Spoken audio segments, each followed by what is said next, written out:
Matthew chapter number 9, verses number 5 and 6. For whether it's easier to say, thy sins be forgiven thee, or to say, arise and walk, but that ye may know that the Son of Man hath power on earth to forgive sins. Then said he to the sick of the palsy, Arise, take up thy bed, and go unto thine house.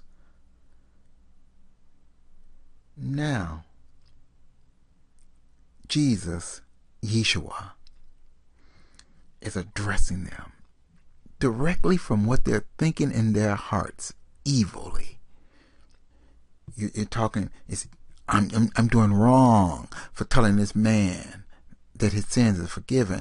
Okay, let's put it to the test. You know, the same way Elijah put the prophets of Baal to the test and said, the God that answers by fire, let him be God.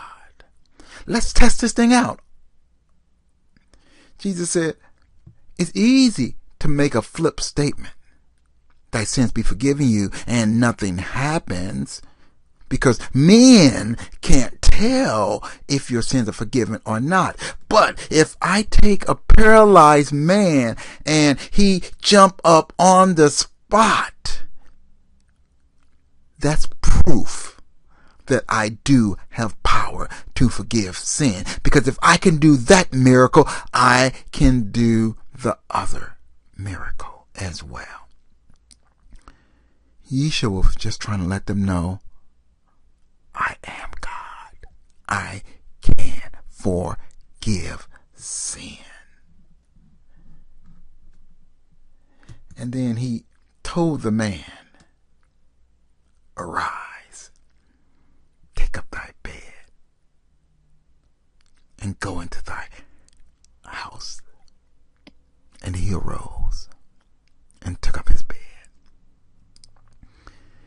Do you see here? There was a saying that stated, the proof is in the pudding. In other words, anyone can say a lot of things, but where is the physical evidence?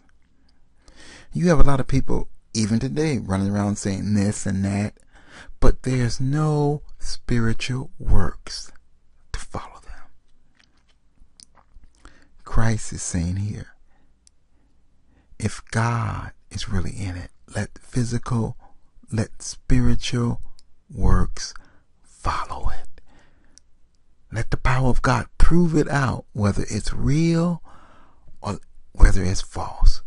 Get out of the way. Let God be God.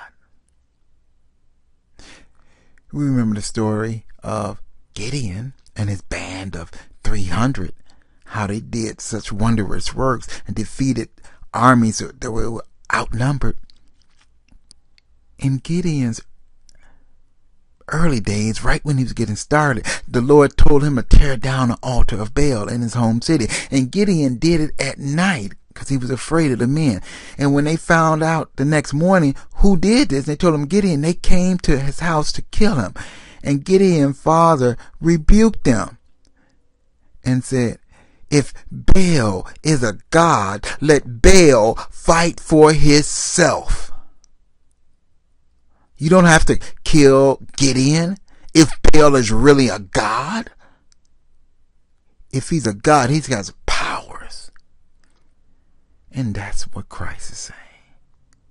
If I can forgive sin, I can make this miracle happen, and this paralyzed man can get up and walk.